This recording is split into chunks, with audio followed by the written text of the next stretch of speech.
Hot biscuits are always great with a cup of tea, as an aside for dinner, or even as a snack. And there's only one thing better than a keto biscuit. Guess what it is? Welcome to the Keto Baking Mechanic, where we create, tweak, and enhance keto and low-carb breads and baked goods. Hi, I'm Sherry Mack. You'll always get the recipe link in the description. Be sure to like the recipe. Don't forget to subscribe and hit that notification bell so you can be informed when I have other videos coming down the pike. The one thing that's better than a keto biscuit is a keto sourdough, mega protein, low carb, cheddar jalapeno biscuit. Oh, what more could you ask for? Okay, so to get started, I've preheated the oven to 375 degrees Fahrenheit. I've also sprayed a silicone mold for muffins with my avocado spray. I do that over the sink, so I am not doing it here. And what we're going to do first is get all of our wet ingredients together. So we're going to start off with 2 eggs.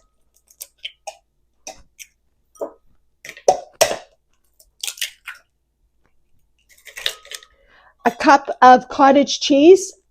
Go for one that has the highest protein, 17 grams for half a cup. And I like to go with the 4% fat.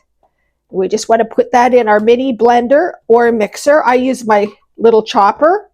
So when you purchase the Sinless Sourdough dehydrated sourdough starter, you bring it to life over the next 4 days by feeding it a combination of low-carb ingredients, and you want to keep feeding it until it reaches the top of the jar. Once it reaches the top of the jar, you're ready to start baking. We're just going to take out a half of a cup of our starter, and then once we do that, we're going to feed the starter again with ingredients and some spring water. And when you do that, you put it back on your counter covered and let it do its thing again overnight. And then for the next few days, you want to keep feeding it till it hits the top of the jar again, and then you're ready to bake again. So let's just get that in there. Okay, so the next step is we're just going to add some apple cider vinegar to the mixture as well. And give it a blend until it's nice and creamy.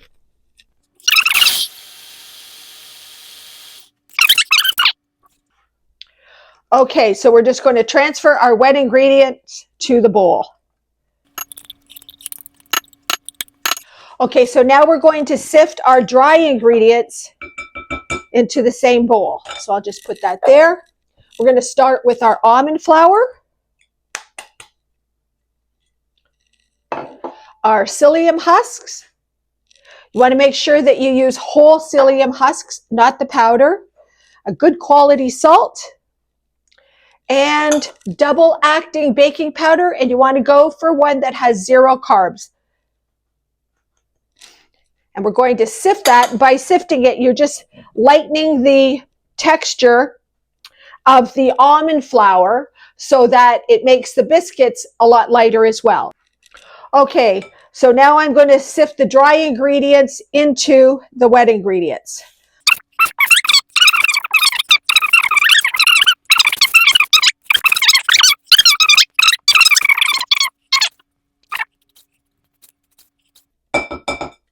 Okay, then you're going to blend the dough ingredients together.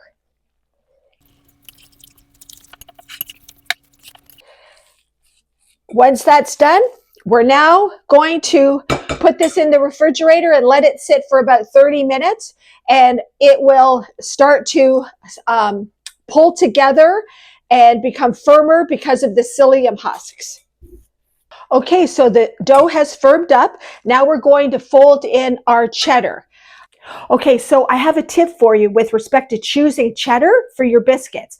So if you want to reduce the fat from the cheese, go for an extra old cheddar, something that's like 7 or 10 years old, because it's far more powerful a taste. And then you can use a half a cup of the cheddar. That way you're getting all that flavor with half the fat. If you don't care about that, you just want lots of cheesy flavor, go for the whole cup and choose whatever cheddar you like. It's up to you. So I'm going to add a cup of extra old cheddar, and we're just going to fold that into the dough.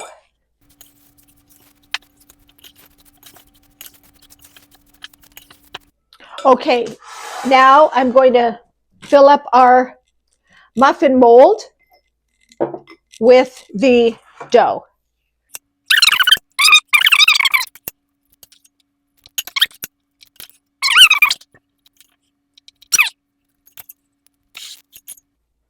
They're going to be so delicious and cheddary.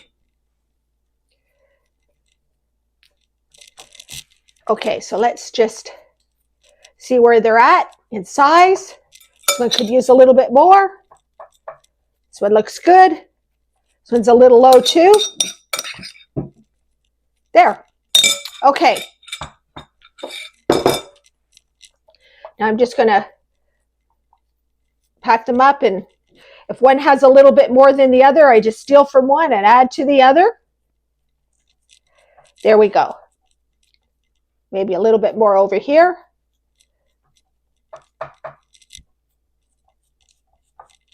Okay, so now I'm going to add extra cheddar on top. You can add as little or as much as you like. I don't like too much. It's going to melt on top.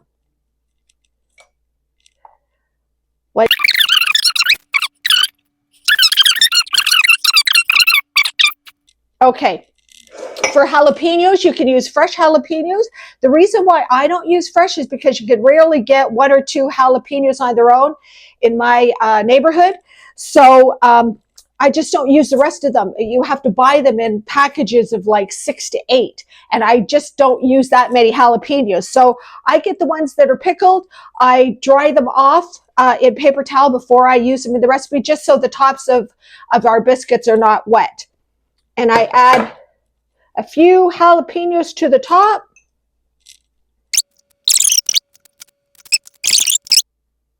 And we're all ready to put these in the oven.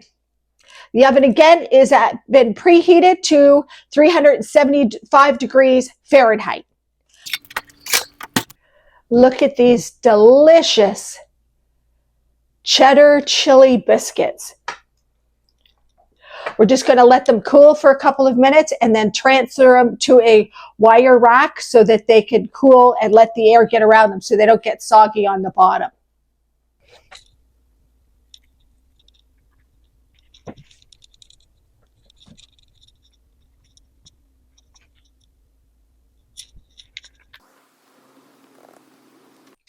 Okay, so let's try this biscuit. Okay. Woo!